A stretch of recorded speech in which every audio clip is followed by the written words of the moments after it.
Bonjour, bienvenue dans ce tutoriel. Nous allons ici découvrir Excel, les fonctions de base, comment se présente le programme, ce qu'il permet de faire. On va vraiment faire un fichier tout à fait basique. Donc je vous propose ici de faire une petite facture, telle que celle-ci. Donc voilà l'exemple de la facture que nous allons faire ensemble. Et donc partons à la découverte de ce programme.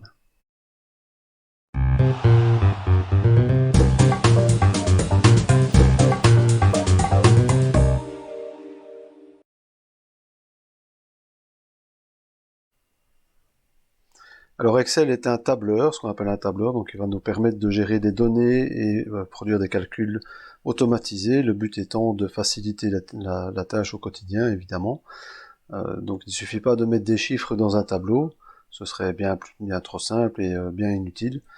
Faire un tableau, on sait faire ça dans Word, évidemment, donc ici nous allons voir que on peut faire beaucoup plus que ça. Vous voyez dans cet exemple justement la facture que je montrais au tout début, qu'ici on peut mettre même des images, mettre des textes avec une autre mise en forme, comme dans un traitement de texte, vous allez me dire, mais on peut faire beaucoup plus que ça.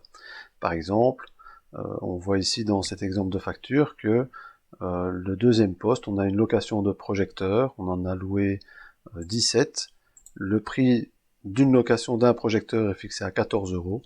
Si je mets qu'on a utilisé 20 spots, on voit que le prix a changé automatiquement, il s'est recalculé automatiquement, le total aussi, et le total de la TVA a été calculé automatiquement aussi. Voilà, donc le but d'un système comme celui-là, c'est justement de produire les calculs automatiquement, à notre place, pour faciliter les choses et éviter aussi des erreurs. Alors, comment se présente Excel? Excel, vous l'avez vu, c'est un tableur, donc c'est une grille faite de cellules, on appelle ça des cellules. Chaque colonne est numérotée et repérée par une lettre, donc dans l'ordre alphabétique évidemment, c'est plus simple, de A jusque AAA, donc A, B, C, D, E, F jusque Z, et puis AA, AB, etc. On va rarement jusque là, ou alors il faut vraiment de très gros tableaux. Au niveau des lignes, on est numéroté en chiffres traditionnels, donc 1, 2, 3, 4, 5, et on peut aller vraiment très très très loin. Si on essaie d'aller tout au bout, on peut aller jusqu'à 1 48 576 lignes, et en colonne, on va jusque XFD, donc c'est même plus que AAA. Voilà, donc on peut faire des tableaux vraiment très très grands, qu'on ne peut pas évidemment afficher en entier à l'écran, et encore moins sur papier, à moins d'avoir des feuilles de très très grande dimension. Mais c'est tout à fait inutile évidemment de faire ce genre de choses. Alors, ce qu'il faut savoir aussi, c'est que toutes les colonnes et toutes les lignes peuvent être redimensionnées. Vous remarquez peut-être, mais chaque position de la souris peut nous donner une icône différente qui nous indique une signification différente de la fonctionnalité que va avoir la souris à cet endroit-là. Par exemple, je suis là entre deux colonnes et je vois que ma souris est représente une barre verticale avec deux flèches de part et d'autre, qui me permettent donc de dire que je peux étirer vers la gauche ou vers la droite, et donc je vais pouvoir réduire ou agrandir les cellules, les colonnes dans ce cas-ci. Ça fonctionne exactement de la même manière entre les lignes, donc je peux agrandir la hauteur d'une ligne. On voit que ma ligne diminue ou s'agrandit tant que je tiens le clic de la souris enfoncé. Voilà, donc chaque cellule peut être dimensionnée de cette manière-là. Alors évidemment, si vous redimensionnez, vous voulez redimensionner la cellule qui se trouve au croisement de B et de 3, eh bien ça va pas être possible. Vous n'allez pas pouvoir uniquement agrandir cette cellule-là. Vous allez d'une part agrandir la colonne dans laquelle elle se trouve, et d'autre part la ligne dans laquelle elle se trouve. Donc ça veut dire que toute la colonne B va être agrandie, et toute la ligne 3 va être agrandie. Donc ce sont des choses qu'on va devoir surveiller lorsqu'on modifie la taille d'un tableau, des lignes et des colonnes, pour ne pas démonter, entre guillemets, les autres choses qui sont un peu plus bas ou cachées un peu plus haut, on n'aurait pas pensé. Donc il va falloir un peu surveiller ça lorsqu'on construit nos tableaux. Alors comment est-ce qu'on nomme les cellules? Donc les cellules, on en a parlé, les colonnes sont repérées par des lettres et les lignes par des numéros. Donc la cellule qu'on voit là pour le moment, la cellule active, encadrée de vert, comme ça pour le moment, c'est la cellule C5. Donc on commence toujours par dire la lettre d'abord, donc la colonne, et la ligne ensuite. Voilà. Certains se souviendront sans doute du jeu Combat Naval, où le système de notation est exactement pareil. Et bien voilà, il n'y a rien qui change, on a essayé de faire des choses que vous connaissez, On utilise le même système que combat naval, les gens ne sont pas perdus comme ça. Bon, c'est moins ludique, je suis d'accord. Mais au moins ça marche, on retient. On a aussi une notion de plage, donc là c'est une seule cellule, hein, une case comme ça c'est une cellule. Et les plages, c'est un ensemble de cellules contiguës, c'est-à-dire qui se touchent. Donc si je vais de là à là, j'ai une plage qui s'étend de C5 à F8. Donc la première cellule de la plage, c'est celle qui est la plus en haut à gauche, et la dernière, c'est celle qui est le plus en bas à droite. Donc ça, cette plage-là, c'est la plage C5 F8. Voilà, ce sont quelques notions de base. On va pas travailler tout de suite avec les plages, mais sachez que ça existe et que ça se nomme de cette manière-là. Si vous avez une hésitation sur le nom de la cellule, vous pouvez toujours regarder ici dans le coin. On voit que là, je suis sur la cellule C8. Elle est notée là dans le coin, dans cette petite case-là. Avec ça, je vais pouvoir toujours retrouver où est ma cellule. Sur quelle cellule je suis. Alors, vous avez aussi une autre grande ligne là, une autre grande case, c'est la barre de formule. Si je me place dessus avec la souris d'ailleurs, je vois que ça s'appelle barre de formule. C'est dans cette cellule-là, dans cette case-là, qu'on va écrire la formule à calculer. C'est-à-dire qu'on va expliquer à chaque fois dans cette barre-là ce que Excel doit calculer. Donc Excel, lorsqu'il va avoir un égal, va savoir tout de suite qu'il doit calculer quelque chose. Donc c'est vraiment le symbole déclencheur du calcul dans Excel. Si vous ne mettez pas le égal, Excel ne calculera pas. Pour le reste, on parle toujours du ruban comme dans les autres applications Office. Hein. Donc on le retrouve dans Word, dans PowerPoint et dans Excel. On le retrouve aussi dans Windows 10. Depuis Windows 10, on a cette notion de ruban. Ça a déjà commencé avec Windows 8. Mais donc voilà, on va retrouver ça partout maintenant. Donc les anciens menus et les barres d'outils, les barres d'icônes qu'on avait, je vais pas dire c'est du passé parce qu'on en trouve encore des programmes comme ceux-là, mais voilà, LibreOffice fonctionne toujours avec ça, Office de Microsoft plus du tout. Donc même principe que dans les autres logiciels de la suite Office, hein, on a l'onglet accueil dans lequel on retrouve les choses les plus utilisées, comme par exemple la mise en forme des polices de caractères, l'alignement dans les cellules, ce sont des choses qu'on va faire très souvent. Le copier-coller, voilà, ce fameux presse-papier qu'on retrouve aussi, sont des choses qu'on va retrouver systématiquement maintenant dans le ruban accueil. Donc même notion que l'accueil dans un hôtel, hein, c'est à l'accueil qu'on va quand on veut quelque chose d'assez traditionnel, on sait pas ce qu'on veut, on va à l'accueil, on demande et on reçoit en général ce qu'on a recherché. Donc sur Excel et Word, même PowerPoint sur Mac, faut savoir que c'est pas forcément les mêmes fonctions qui sont présentes dans l'accueil que sur PC. Ça s'explique parce que le Mac est plus utilisé dans un domaine graphique, donc on va retrouver par exemple l'insertion d'images, on va le retrouver généralement dans l'accueil sur Mac, puisque c'est plus un ordinateur dédié à l'infographie au départ.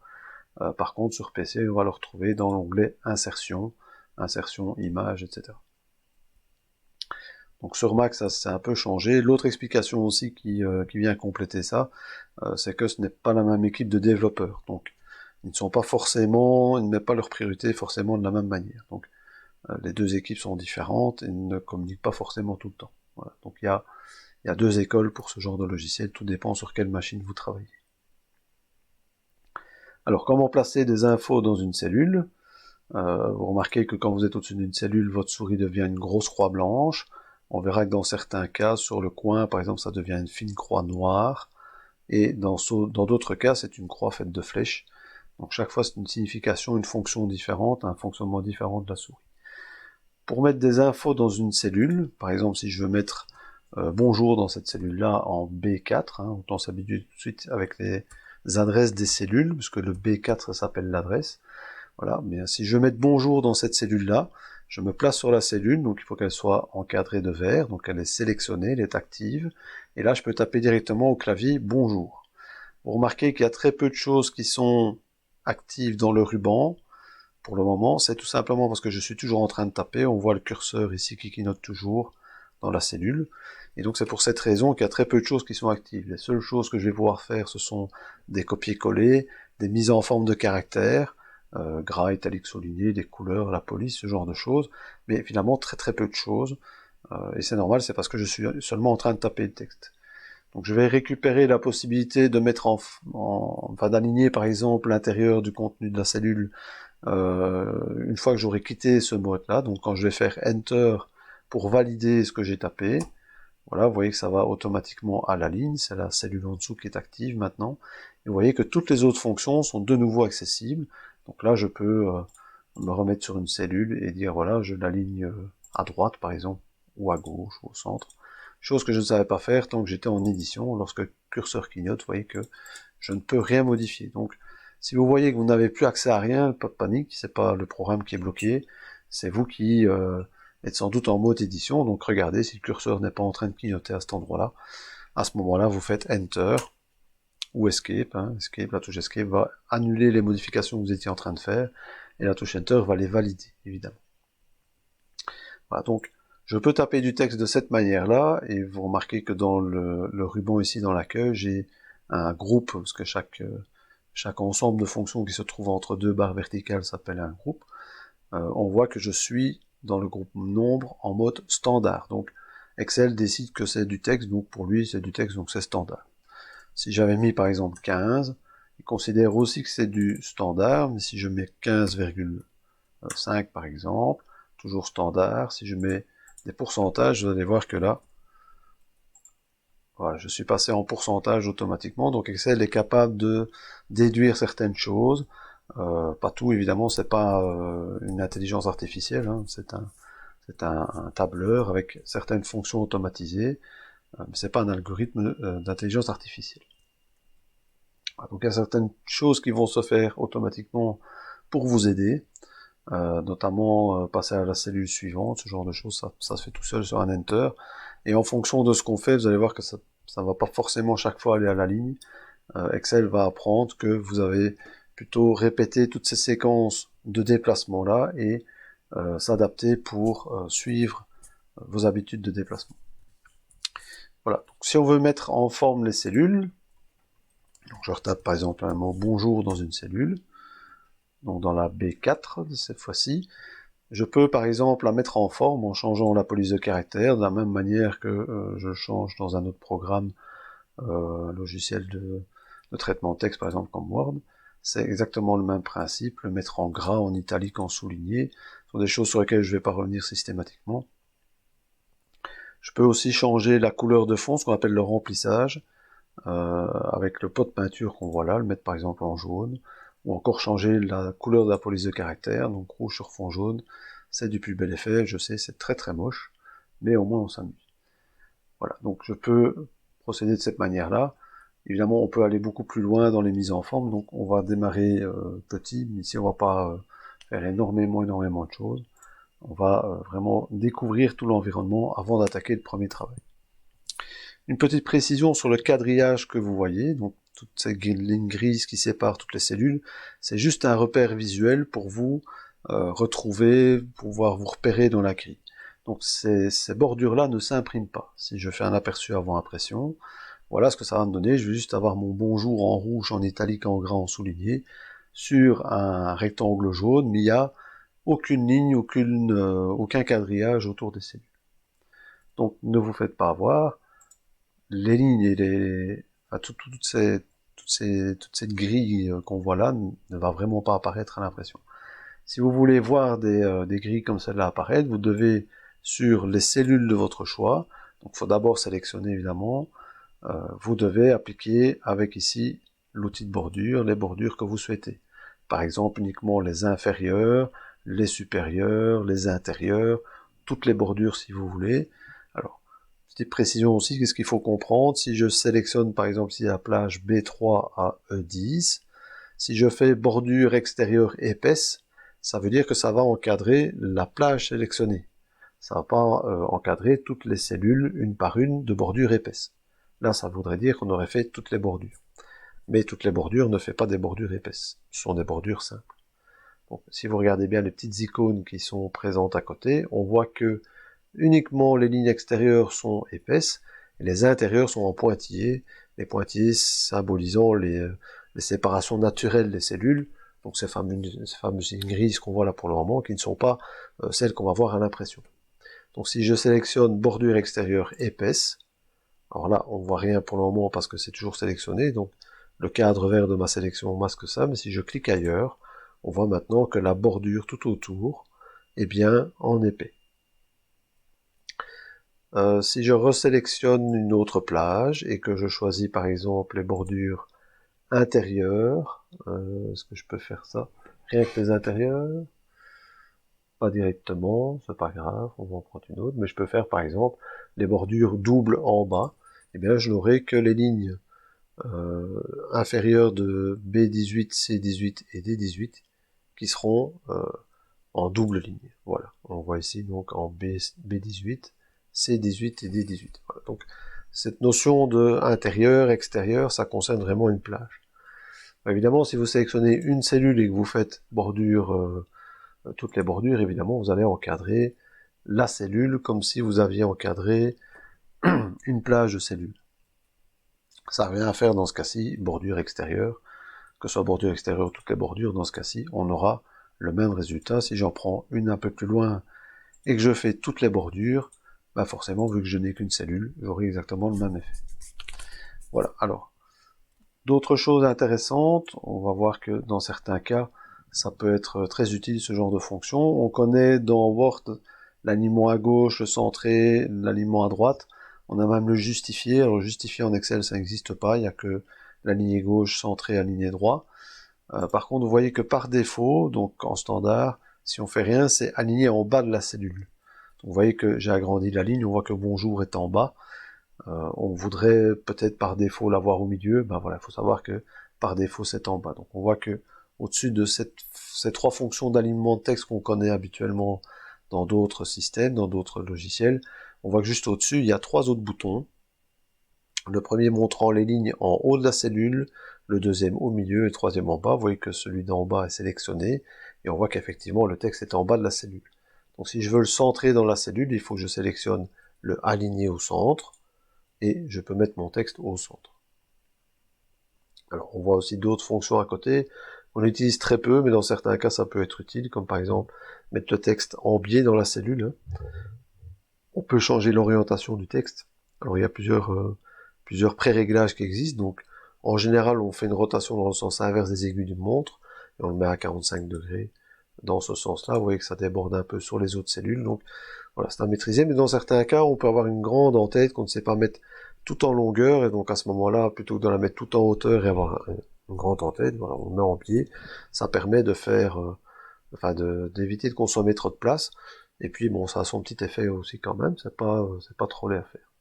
Dans ce cas-ci, évidemment, comme le tableau n'est pas vraiment un tableau, mais juste des exemples de fonctionnement, bien ça donne absolument rien de bien joli, mais sachez que ça peut se faire dans certains cas.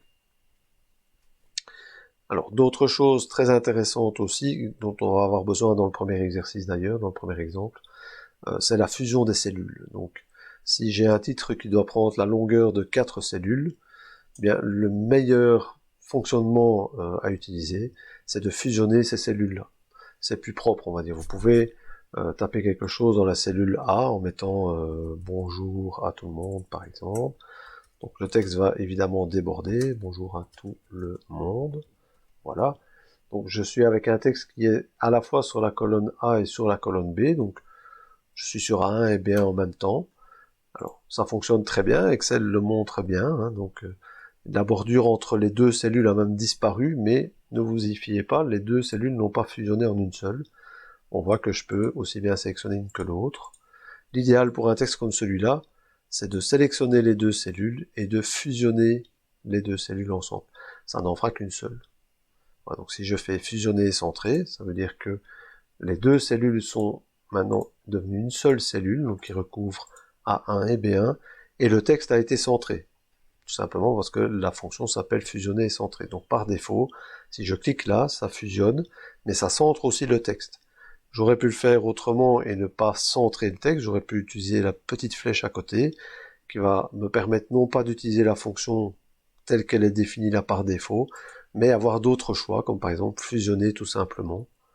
Alors j'ai deux fusions possibles, et si je prends celle-là, voilà, les deux cellules ont fusionné, mais le texte est toujours aligné à gauche. Donc je ne suis pas obligé de le centrer. Mais généralement on s'embête pas, on fusionne et on centre. Tout dépend de l'utilisation évidemment. D'autres choses intéressantes, on a vu tout à l'heure qu'on avait le mode standard, donc le format standard et le format pourcentage par exemple, mais on a d'autres formats, donc Excel est capable de détecter par exemple qu'on a utilisé une date. Si je mets par exemple le 25 du 2 en 2025, et que je fais Enter, lorsque je reviens sur la cellule, vous voyez que l'affichage a changé, j'avais mis des slash, il a mis 25-02-25 au lieu de 2025, et vous voyez que le format de la cellule est passé en mode date. Alors c'est le date courte, et si vous regardez bien, chaque fois que vous avez une donnée, si vous allez sur une donnée comme celle-là, vous pouvez voir que tous les formats qui sont représentés sont suivis de l'exemple avec cette donnée-là. Voilà, votre donnée va être représentée comme ça si vous choisissez ce format-là. Donc ça peut être aussi intéressant de se dire, tiens, est-ce que c'est mieux comme ça ou comme ça? Ouais, tout compte fait, je vais prendre en grand. Ah ben voilà, une occasion de parler d'autre chose. On voit que ma date a été remplacée par toute une série de dièses, ou de hashtags, appelez ça comme vous voulez. C'est simplement parce que ma date est plus grande que la taille de la cellule. Ça veut dire que si je veux voir ça en plus grand, enfin si je veux voir l'entièreté, il faut que j'agrandisse ma cellule pour avoir, donc la colonne en l'occurrence, pour avoir l'affichage complet de la date. Alors, il y a un moyen aussi d'agrandir la colonne ou la ligne, mais la ligne ça marche moins bien, la colonne ça marche très très bien par contre, pour avoir une colonne exactement à la taille du plus grand texte contenu dans la colonne. Si je double-clique ici maintenant entre le A et le B, donc il faut de nouveau que mon curseur soit comme tout à l'heure, une barre verticale avec deux flèches. Lorsque je double-clique, vous voyez que Excel a augmenté la taille de la colonne à la taille de ma date, qui est la plus grande valeur présente. Voilà, donc ça peut être quand même intéressant, pas s'embêter à parcourir 200 lignes pour voir la donnée la plus grande et ajuster la taille de la colonne à cette cellule-là. Donc on double-clique et tout simplement Excel le fait pour vous. Il va se charger lui-même de trouver la plus grande donnée et d'ajuster la taille de la colonne à ce format-là. Voilà, alors je regarde vite s'il y a d'autres choses qui peuvent être intéressantes. Oui, le reste ce sont des fonctions. Donc on va parler un peu maintenant de la manière de calculer quelque chose. Dans Excel, donc je prends une autre feuille pour avoir un peu plus de place et que ce soit un peu plus clair. Si on veut calculer par exemple 125 dans une cellule et 23 dans une autre, on veut faire le total de ces deux-là, bien la façon la plus simple c'est de dire qu'en C4, c'est A4 plus B4. Alors je n'écris pas C4 égale A4 plus B4. Je dis en C4, tu dois calculer A4 plus B4. Et pour dire ça à Excel, il faut commencer par égal. Donc on l'a dit tout à l'heure, tout au début, c'est vraiment le déclencheur du calcul dans Excel. Le fait de mettre un égal va dire à Excel, calcule quelque chose. Et donc en disant égal A4, je peux écrire A4 au clavier, mais je peux aussi cliquer dessus. Vous voyez au passage que A4 est passé en bleu dans l'affichage ici. Il est entouré de bleu et clignote en bleu aussi. Je peux taper le plus et cliquer sur B4 ou taper au clavier. Voilà, on voit qu'il est écrit en rouge dans la formule que je suis en train de faire.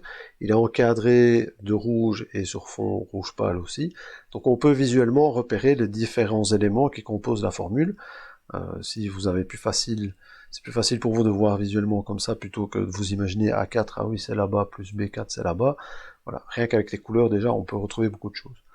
Bon, la formule est simple évidemment, donc voilà, on a vite fait de comprendre et de voir comment ça fonctionne, mais voilà, c'est un moyen qui peut être utile dans certains cas pour retrouver comment ça fonctionne, ça peut être vachement intéressant. Voilà, donc pour valider ma formule et avoir le résultat qui devrait être 125 plus 23, 148, il faut que je fasse Enter. Rappelez-vous, si je fais Escape, j'annule ce que je suis en train de faire, donc si je fais Escape, je n'ai plus ma formule. D'accord, Escape, j'annule. Si je refais par contre égal A4 plus B4, et que je fais Enter, là je valide ma formule, et le contenu de ma cellule devient 148. Si on regarde dans la barre de formule au-dessus, cette grande barre dont on a parlé au tout début, j'ai bien ma formule égale A4 plus B4, et dans la cellule C4 où je calcule ça, j'ai le résultat. Voilà, donc 125 plus 23, c'est bien égal à 148. Et l'avantage d'Excel, c'est pour ça que ça a été conçu, c'est de dire, tiens, si je change là une valeur, et je mets par exemple 78, eh bien le total change automatiquement. 125 plus 78, ça fait bien 203, Excel le calcule pour nous. Vous allez me dire, c'est un peu bête comme calcul. Oui, effectivement, mais bon, c'est juste pour voir comment ça fonctionne. On va voir qu'Excel, mais ça peut nous servir à bien plus compliqué que ça. Voilà, donc ça c'est pour ce qui est des calculs normaux, des calculs simples, ce qu'on voit avec des opérateurs habituels, le plus, moins, fois, divisé. Et d'ailleurs, en parlant de fois et de divisé, le plus et le moins, ça reste l'opération qu'on connaît habituellement. Donc le plus, c'est un plus, le moins, c'est un moins. Et si vous voulez faire un fois, c'est l'astérisque, qui se trouve au-dessus d'une 9 généralement au pavé numérique. Donc c'est A4 fois B4 par exemple, donc ce sera une astérisque. Et pour le diviser, c'est le slash, donc le A4 slash, donc la barre comme ça, qui part d'en haut à droite vers en bas à gauche, pas dans l'autre sens, ça c'est le backslash. Si je fais ça, je vais avoir 125 divisé par 78. Voilà. Donc le divisé c'est un slash, le fois c'est une astérisque, le plus et le moins, ça, il n'y a rien qui change, vous connaissez déjà. Alors, il y a ce qu'on appelle aussi des fonctions. La fonction la plus simple, qui est une fonction automatique, c'est la somme automatique.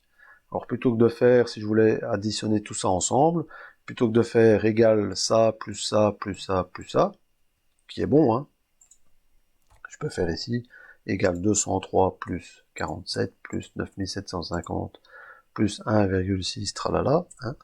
Si je fais Enter là-dessus, je vais avoir un résultat qui est tout à fait correct. 1001,6026. Je peux fonctionner avec un autre système qui est une fonction de somme automatique. On voit ici dans le groupe édition de l'accueil, on voit que j'ai somme automatique avec le symbole sigma qui symbolise la somme en mathématiques. Hein. Donc si je clique sur ce bouton-là, on me propose égale somme, entre parenthèses, C4 2.C8. On parlait de plage tout à l'heure. Eh bien C4 à C8, voilà une plage. Voilà la première cellule, voilà la dernière cellule, C4 et C8. Donc égale somme de C4 à C8, c'est la plage. Eh bien ça me donne exactement la même somme. Lorsqu'on fait un tableau comme celui-là, il vaut même mieux préférer la somme, une fonction somme, plutôt que faire une cellule, plus une cellule, plus une autre, etc. L'explication, c'est que si j'insère une cellule ici, en plein milieu, et que je mets par exemple 300, la fonction de somme automatique va toujours faire la somme de là à là, et donc inclure le 300. Par contre, la formule, vous avez fait celle-là, plus celle-là, plus celle-là, plus celle-là, n'aura pas changé. Donc j'aurai une différence de 300, donc j'ai une erreur entre les deux. Si je double-clique là-dessus, on voit visuellement, on a parlé des couleurs tout à l'heure, regardez, là on le voit bien, C4, C5, C7 et C8, le 300 n'a pas été pris en compte. Parce qu'on n'a pas dit d'un endroit à un autre. Par contre, pour la somme automatique, comme c'est de là à là, eh bien, le fait d'avoir inséré quelque chose entre eux, la plage s'est agrandie, on n'a pas exclu quelque chose, ça a été pris dedans. Donc, la somme automatique est nettement plus intéressante et évite largement des risques d'erreur. Donc, à privilégier absolument. Je ne dis pas que c'est possible tout le temps, il y a des formules, on ne pourra pas utiliser cette somme-là, il y aura des choses qui ne devront pas être prises en compte, tout dépend évidemment du tableau qu'on a à produire. Voilà, donc ça, ce sont ce qu'on appelle les fonctions intégrées. Donc chaque fonction intégrée a un nom typique comme celui-ci, hein, donc somme. Généralement, ce sont des noms qui parlent très bien. Hein. On sait que somme, ben, ça fait une somme. Et chaque fonction comme celle-là s'accompagne d'une ouverture et d'une fermeture de parenthèses. Et à l'intérieur, on peut introduire des paramètres. On peut ou on doit, ça dépend des fonctions. Il y a des fonctions où il n'y a aucun paramètre, mais vous êtes obligé quand même de mettre les parenthèses, ouverture et fermeture. Par exemple, si je veux mettre la date d'aujourd'hui, j'ai une fonction qui s'appelle aujourd'hui. Je ne peux pas la mettre comme ça, je dois mettre une ouverture et une fermeture de parenthèses. Et lorsque je fais ça, j'ai la date du jour. Ce qui veut dire que si je reviens dans le même fichier demain, il sera marqué 19.05.20. Ça va renvoyer automatiquement la date du jour, donc je ne devrais pas la réintroduire. Donc cette fonction aujourd'hui donne la date du jour. C'est une fonction parmi tant d'autres. Chaque paramètre, lorsqu'il y a des paramètres, sont séparés par des points virgules. Donc par exemple, pour refaire la somme, donc je pouvais faire la somme d'une plage, donc d'une cellule à une autre. Dans ce cas-là, c'est une cellule 2 points l'autre cellule, on voit ici la plage, hein, C4, C9, donc C4, 2 points, C9, le 2 points symbolise la séparation entre le début et la fin de la plage. Donc avec ça, je dis à Excel, c'est de C4 à C9. Par contre, si je fais égal somme de C4, point virgule, C7, point virgule, C8, là c'est différent, le point virgule sépare les différents nombres que je vais ajouter, donc je vais faire la somme de C4, de C7 et de C8, on ne parle plus de plage. Donc les points virgules séparent les différents nombres, et donc dans la fonction somme, je dis voilà, j'ai 3 paramètres, j'ai C4, j'ai C7 et j'ai C8. Donc le point virgule permet de séparer ces différents paramètres. Alors évidemment c'est un peu compliqué de retenir toutes les fonctions comme ça par cœur, mais on a une alternative, on a un outil qui nous permet de créer des fonctions et de les retrouver. Vous avez peut-être vu qu'à côté de la barre de formule, il y a un bouton qui s'appelle FX. En tout cas, il est écrit FX, ça ne saute pas aux yeux que c'est un bouton, mais lorsqu'on clique dessus, bien voilà, on voit le égal qui se place et on a une fenêtre qui s'ouvre et qui nous permet d'utiliser des fonctions. Elles sont par catégorie. Il y a un petit moteur de recherche qui permet de retrouver des choses, mais je vous le déconseille, ça marche une fois sur 10. C'est pas Google hein, comme moteur de recherche, donc faut pas rêver. Par contre, les catégories, là, c'est beaucoup plus intéressant, puisque chaque catégorie permet d'isoler toutes les fonctions par thème. Par exemple, ici, c'est purement des maths. Donc si je vais dans maths et trigo, c'est peut-être là que je vais trouver la somme. Voilà, je vous avoue, je n'utilise jamais ça comme ça, donc voilà, somme. Si je déroule ici toutes les fonctions de cette catégorie-là, je trouve la somme. Alors en dessous de cette liste-là, vous avez des 12 informations intéressantes. Vous avez par exemple en gras la fonction telle qu'elle s'utilise, donc somme, parenthèse, et puis nombre 1, point virgule, nombre 2, point virgule, 3 petits points, pour dire qu'on peut encore en mettre d'autres derrière. De mémoire, je pense qu'on peut aller jusqu'à 255 nombres différents, en sachant qu'une plage, même si elle prend 25 cellules, ou même 1000 cellules, c'est considéré comme un seul nombre, donc un seul paramètre dans la fonction somme. Donc si vous n'avez que des plages, vous pouvez mettre 255 plages, c'est ça que ça veut dire. Et on vous donne la signification, enfin ce que fait la fonction juste en dessous, donc calcule la somme des nombres dans une plage de cellules. Donc là clairement on sait que c'est exactement ce qu'on veut. C'est quand même intéressant d'avoir ces informations-là, parce qu'on ne sait pas toujours quelle fonction on doit utiliser. Ici, la somme, ben, ça tombe un peu sous le sens. Le nom le dit bien, on vient de l'avoir, on vient de l'utiliser, donc on sait très bien, nous, maintenant, que c'est ça qu'on veut, mais on peut avoir besoin d'autre chose, sans trop savoir quelle fonction on doit utiliser. Donc avec ces informations-là, on peut se rendre compte si c'est ça qui est recherché ou pas. Lorsque j'ai choisi la fonction qui m'intéresse, dans ce cas-ci, ben, c'est la somme qui m'intéresse, je fais OK, et j'ai une autre fenêtre qui s'affiche. Alors, qu'est-ce qu'on trouve là-dedans? On voit que c'est somme, donc c'est bien la fonction somme, au cas où on aurait oublié où on en est. Nombre 1, c'est la plage C11 à C12. Ça, c'est ce que Excel a déterminé. Il se dit, ben voilà, si on a fait le tableau dans les règles de l'art, ce qui n'est pas le cas ici, puisqu'on fait un peu tout et n'importe quoi pour essayer, eh bien, je pense que c'est C10 et C11 qu'on doit, de C11 à C12 qu'on doit additionner. Mauvaise idée, parce que c'est pas ça qu'il faut faire. Mais imaginons qu'on veuille additionner des nombres là-haut, comme par exemple C4, C7 et C8, eh bien je peux choisir directement la cellule C4. On voit que le premier paramètre qui est nombre 1, vous vous souvenez de la description qu'on avait eue juste avant, hein, donc nombre 1, nombre 2, etc. Eh bien le premier nombre, ça, ce sera C4. Et on vous met ici, tiens, ben C4 il vaut 203. Donc on peut se rendre compte si c'est bien la cellule qu'on voulait prendre ou pas. Même chose, si je veux le deuxième nombre, eh bien je vais me mettre dans deuxième nombre. Vous voyez qu'Excel vous prépare déjà un troisième au cas où. Je clique sur C7, puisque je voulais additionner C7 avec. Hein. Et puis je veux additionner aussi C8. Alors attention, il ne faut pas cliquer là maintenant, sinon je reste toujours dans nombre 2. Donc il faut bien laisser C7 dans nombre 2, cliquer dans nombre 3, et puis sélectionner la case C8, évidemment. N'oubliez pas qu'un ordinateur ne peut pas réfléchir, normalement. Je dis bien normalement, parce qu'il y a des algorithmes qui permettent de faire une fausse réflexion, c'est des algorithmes, mais pas de la réflexion. C'est pour ça qu'on appelle ça de l'intelligence artificielle. Donc l'ordinateur ne va pas penser pour vous, ni deviner, vous devez tout lui indiquer. Donc si vous voulez faire quelque chose sur une série de cellules, il faut d'abord sélectionner la plage, en disant, tu vois, cette cellule-là, je veux que tu fasses ça. Donc si vous ne faites pas ça, Excel ne peut pas le deviner. Donc ici, même chose, il faut chaque fois aller cliquer sur la case nombre 2, nombre 3, etc., avant d'aller cliquer dans le tableau sur la cellule de votre choix. Voilà, donc dans ce cas-ci, j'avais C4, C7, C8, c'est ce que je voulais. On a les valeurs qui sont affichées là, au fur et à mesure qu'on a été les sélectionner dans la grille, et on voit que le total de tout ça, ça fait 99, 54, 602, 564. Eh bien, c'est ce qu'on avait dans la cellule ici, à une décimale près, puisque là, on n'affiche pas toutes les décimales. Et on vous met encore en dessous, résultat de la fonction complète, eh bien, c'est cette valeur-là, et ça correspond.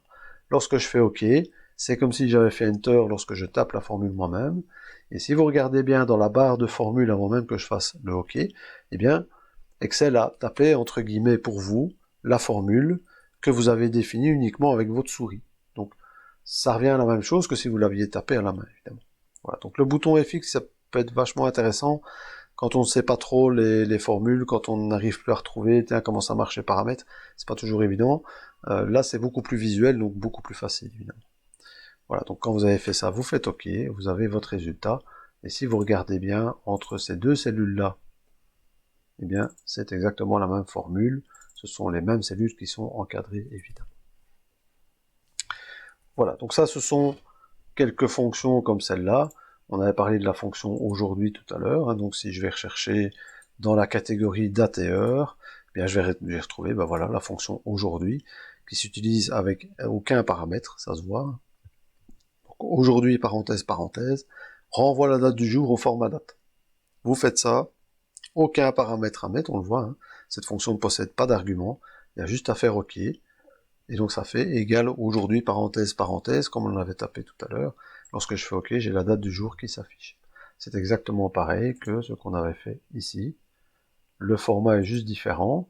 Donc encore une fois, n'oubliez pas que dans la barre de formule se trouve la formule à calculer, mais dans la cellule se trouve le résultat de ce calcul. D'ailleurs, ce format date qui est utilisé ici, si je mets en standard, on voit que ça donne tout à fait autre chose.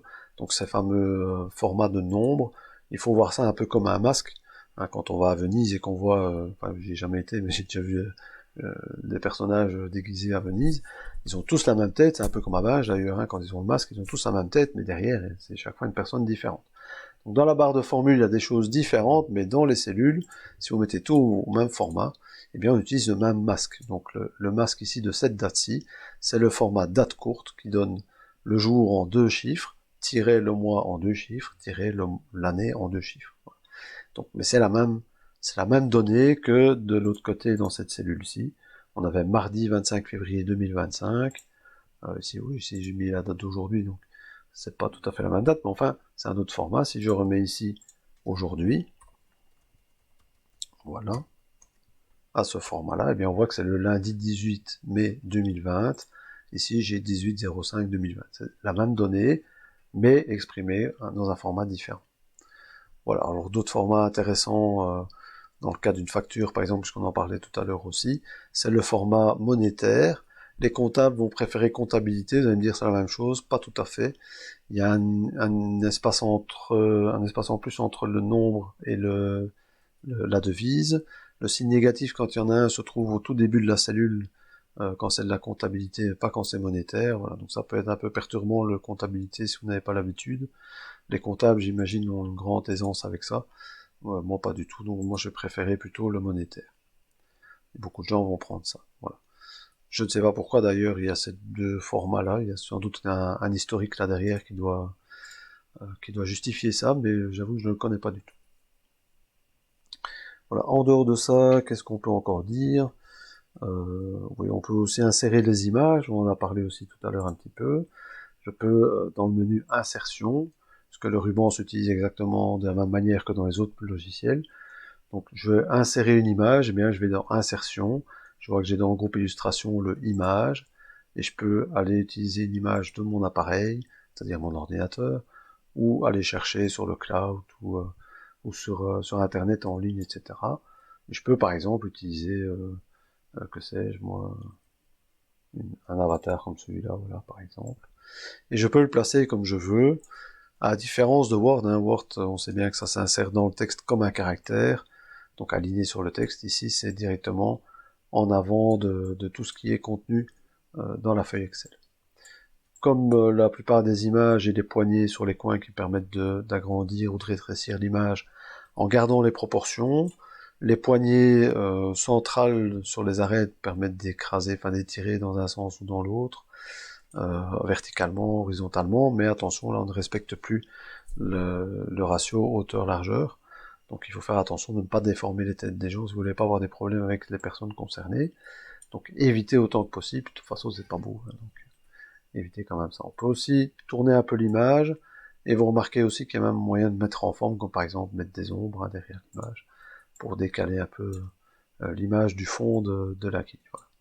Donc ça, ce genre de choses, ça peut être intéressant pour un logo d'une société, par exemple. Ou même d'autres choses, peu importe. Voilà, donc je vous propose de voir un petit exemple, donc le fameux exemple dont je montrais la capture tout à l'heure au début de la vidéo. C'est l'autre fichier là. Voilà. Voilà. Quand je regarde ça, donc si on reprend le petit exemple de tout à l'heure, voilà le tableau Excel qui a permis de créer cette facture-là. Alors, ce qu'on peut voir, c'est qu'ici, par exemple, j'ai fusionné, avec ce bouton-ci, j'ai fusionné donc 9 cellules au total, donc de F1 à H3, on voit que c'est fusionné. Ici aussi, j'ai fusionné G4 et H4, et j'ai, par exemple, sur ces deux-ci, aligné le texte à gauche. Par contre, le numéro et la date sont alignés à droite. Alors ça, c'est juste pour coller le numéro et date à leurs données, c'est plus joli. Ici, même chose, j'ai de nouveau fusionné donc sur 2 lignes et 3 colonnes, donc de A10 à C11. Là aussi, même chose, une fusion de 2 cellules, là aussi, là aussi, là aussi. De 3, pardon, pas 2. Voilà. Ici, j'ai utilisé du quadrillage, donc j'ai utilisé les bordures sur l'ensemble de ces cellules-ci, pardon, celle-là, voilà. Pas sur celle-là. Par contre, sur les premières ici, j'ai plutôt changé police de caractère, couleur de fond, mais j'ai pas mis de bordure. C'est une question de style. On a quelques formules ici, on va en parler tout de suite. Ici, même chose, j'ai trois blocs, dont certains sont des fusions de cellules. On voit qu'ici, on a de nouveau 3 qui sont fusionnés, 3 ici, celle-là pas. On va voir tout de suite pourquoi. Là, c'est aussi fusionné, ici aussi, ici aussi, ici aussi. Voilà. Donc c'est pour une question de mise en page, principalement, que je fonctionne comme ça. Alors, si on vient un peu plus en détail, cette image-ci, c'est une image en PNG qui a été importée dans le fichier. Donc c'est le logo de Bwin. C'est l'agence publicitaire artistique de production qui se trouve à Failly-les-Manages. Donc juste en dessous, on trouve le descriptif de cette société-là. Alors c'est pas du tout fictif, c'est une société qui existe, et avec autorisation de la personne, bien sûr. En le remerciant, bien sûr, au passage. Donc on a les coordonnées principales, donc l'adresse, le numéro de téléphone, le site internet. Alors on aurait pu aussi rajouter l'adresse mail, mais comme le logo prend un peu de place quand même avec l'ombre qui est dessous, bah voilà, j'ai préféré ne pas surcharger et me dire tiens, bah il y a l'adresse du site internet, donc si les gens veulent contacter, eh bien voilà, on va donner une opportunité de visiter le site et voir peut-être d'autres choses qui sont réalisées par Bwin, mettre un peu l'eau à la bouche, c'est du commerce, et on trouvera là-bas un formulaire de contact pour contacter la personne désirée.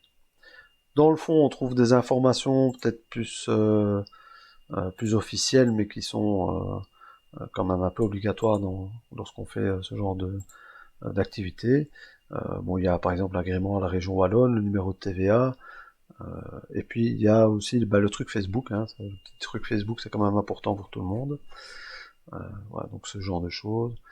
Alors si je reviens au début du tableau ici, je trouve aussi évidemment la personne qui est concernée, en l'occurrence ici pour l'exemple c'est moi. Alors c'est pas la peine de venir voir à cette adresse-là ce qui s'y trouve, l'adresse n'existe même pas. Évidemment ça c'est fictif par contre. Un numéro de facture tout à fait fictif, lui par contre la date c'est la date d'aujourd'hui. Et pour le reste ici, voilà, il y a une petite formule ici, je vais pas en parler maintenant parce qu'elle est déjà un peu complexe, c'est juste pour la mise en forme.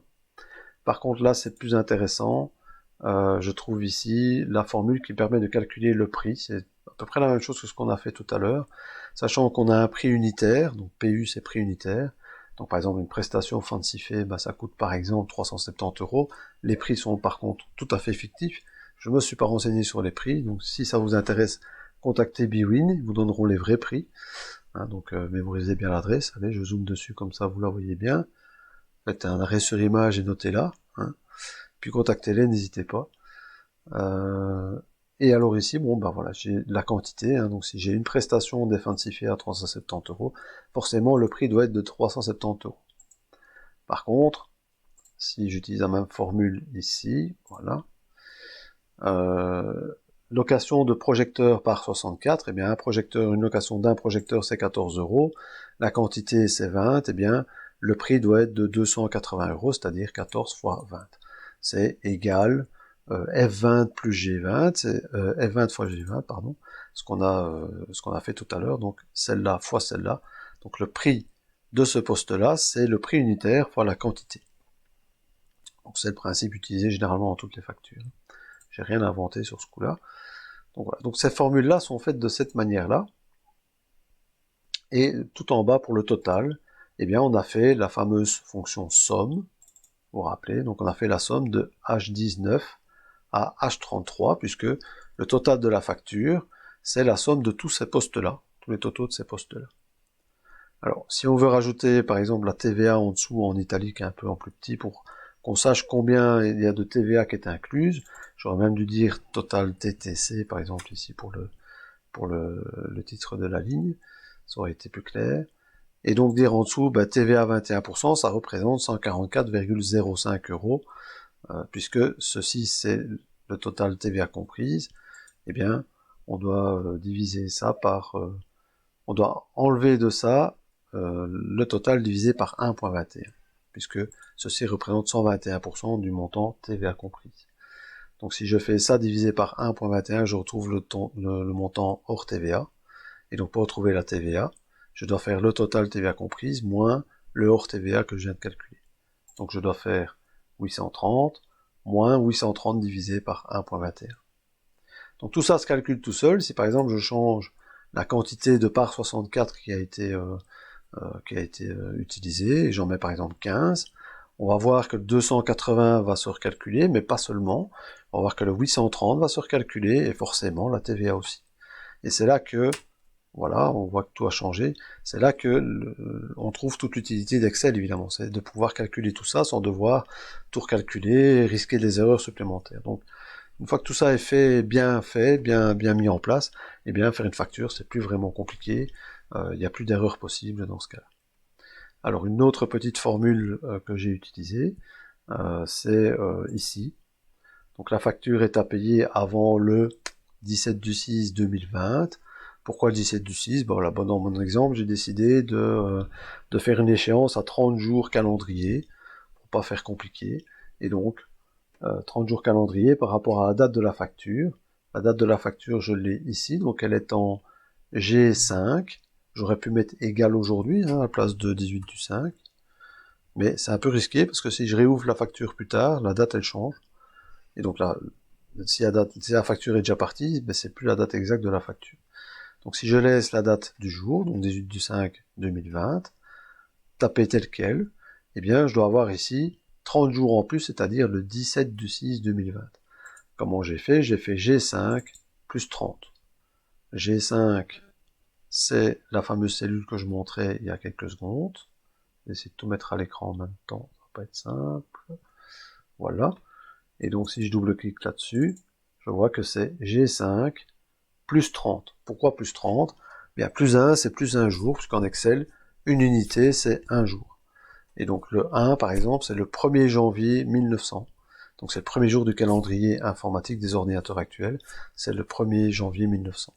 Et donc, si je mets une date comme celle-là au format standard, ça explique que j'ai une valeur de 43 999. Ça veut dire que depuis le 1er janvier 1900, il s'est écoulé 43 998 jours. Nous sommes le 43 999e jour du calendrier qui démarre au 1er janvier 1900. C'est pour ça que vous avez ce genre de nombre.